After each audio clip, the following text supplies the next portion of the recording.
dear beloved, Boss Mike Cervera.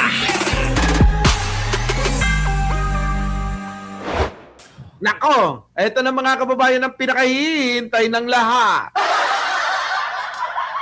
Ha? Ang pinakahihintay ng lahat, ang Pangulong Bongbong Marcos, impeachment complaint laban kay Presidente Binasura. Putik na yan mga kababayan. Nasa ikalawang baitang pa lang, wala na. Kung baga sa boxing, second round pa lang, second round pa lang, ang mga DDS tulog na. Knockout. Knockout ang mga DDS dito. Pakinggan ho natin. With a vote of 42 Nako. in favor of the motion, Na. 1 against the motion, Nako. and 3 abstain, Hmm. the chair therefore declares Na. the impeachment complaint of De Jesus insufficient in substance. With a vote of Insufficient, mga kababayan. Pero alam nyo, ine-expect na ng mga kulto ni Duterte yan. Oo. Mga kababayan ko, ine-expect na nila yan. Sinabi sa akin eh. Sabi ko naman, mga kababayan ko, wala tayong magagawa. Weather lang yan. Baka nakalimutan nyo na ang presidente Marcos na, hindi na Duterte. At ang Duterte nakakulong na. Ang kumikikig na lang si Sara. Tapos may diferensya pa sa pag-iisip niya. Paano mananalo pa? Kaya si Sara, kapakiusapan niya na ng husto, si Bato na lumabas na. Di ba? Kasi pag hindi lumabas si Bato, tandaan nyo, lahat ng sinabi niya na mahal niya si Digong, mahal niya si Sara, mahal niya ang bayan, mahal niya yung mga DDS, mahal niya yung taga-suporta niya, mga kababayan ko, malabo na. Natotoo yung sinasabi niyang ganyan na mahal. Mahal mo lang yung sarili mo, Bato. Kita mo, mai-impeach na nga si Sara, ayaw mo pang bumoto. Di ba? Kalbo. Di ba mga kababayan ko? Kasi kailangan talaga bumoto.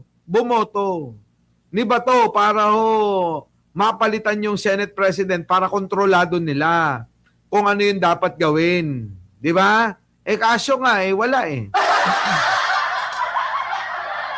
Sabi ni Angko Antakrot, walang utang na loob si Dilima. Hindi. Drama lang yun. Oo. Kasama. Kasama sa sarsuela. Di ba? Yan yun mga kababayan ko. Politika po ito, masalimuot. Ang daming pasikot-sikot. Yun mga kababayan, di ba? Joke lang yun ni Bato. Wala. Tapos na talaga laban. Wala nang iba. Kaya nga mga kababayan, minsan, pagka naiisip natin, na tila ba, nagsampa ng kaso, nagsampa ng impeachment complaint laban kay Pangulo, nako, yari na ang ekonomiya. Kaya huminadali na nila. Kasi ang pangit talaga Biruin ninyo, ini-impeach nyo yung presidente. Ang tinatamaan yung ekonomiya. Tinatamaan, mga kababayan, yung malilit nating kababayan. Di ba? Yan hindi nyo naiisip Si Martin na lang kasi.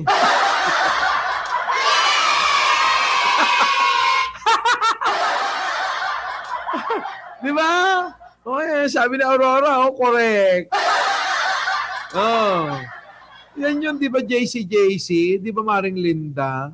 Wala Hindi sila nag-iisip. Hindi makakabuti sa ekonomiya natin yung pati presidente.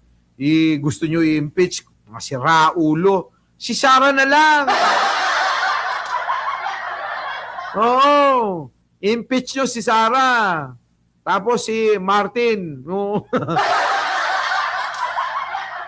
Pero mga kababayan ko, alam nyo, parang mali yung sinasabi ng naratibo nila na pag wala na daw si Martin, yari na daw si Pangulong Bongbong. O kanina ho, medyo mukhang kinakabahan ho si Mimay, kasama ko eh. Sabi niyo, Boss Mike, mukhang magkakatotoo yung nasa isip daw niya na mapapalitan si Soto, paano na? O sabi ko naman, huwag kang nangangamba. Malabong mapatalsik o mapalitan si Tito Soto sa panahon ngayon. Kasi magkakaroon ng impeachment trial ni Buday. Diba? Sarah Sure impeach. Oo. Sinabi ko na yan, diba? Hinulaan ko na. Oo, may hula na tayo dyan. Tandaan nyo yung hula ko, ha? Si Sara Duterte ay may impeach, mga kababayan ko. At hindi na ho makakatakbo bilang, lingkod bayan kasi nga magnanakaw. Yan. So abangan nyo na lang. Kung magkamali ako, edi sorry. Kung maging tama ako, di papuri. Ganon lang. Wala naman nung iba na tayong gagawin dyan, di ba? Wala Ganon talaga eto, tulad nito. Ayan The chair therefore declares 3 abstain. The chair therefore declares the impeachment complaint of De Jesus insufficient in Patay! substance.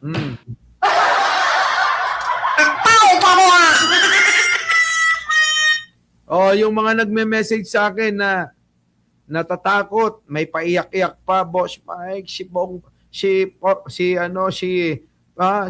presidente mukhang may impeach na, pinagtutulungan nila, sabing gano'n.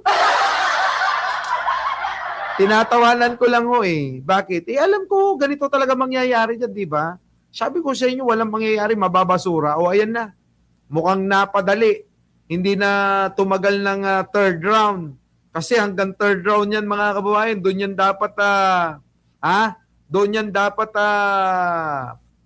ideklara na wala talagang sustansya yung mga sinampa kaso, mukhang excited si Luistro di ba mga kababayan ko? So paano? Gabi na pala. Ang bilis ng oras, no? Hindi natin namamalayan. Ang bilis-bilis ng oras. Grabe. Biruin niyo mga kababayan. Pagkatapos ko mag-live, kita niyo, ito yung suot ko kanina. Dumiretso na ho ako. Dumiretso ako kanina doon sa sa studio. Sa may recording. Record ho ako ng kanta, marami. Hanggang kanina ho. Alas 9:30 na ho ako nakauwi ng bahay. Pagdating ko dito, nag-live tayo, nag-vlog tayo, mga kababayan ko. Wala na ho akong pahinga. Mga kababayan, makapaglingkod lang sa inyo. Kayo ang boss ko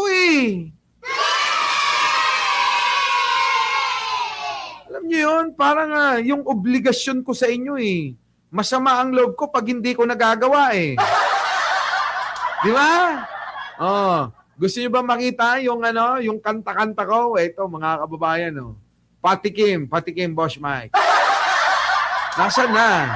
Abay, bakit wala? Nako, malas yata, hindi yata na i-send. Anyway, mga kababayan ko, maraming salamat po sa inyong pagsama kahit na ganitong oras. Hindi natin to oras. Abay, marami pa rin nanonood sa atin, muli, mga kababayan, maraming salamat po sa inyo! Hanggang dito na lang at kita-kita po tayo bukas. Our beloved Boss Mike,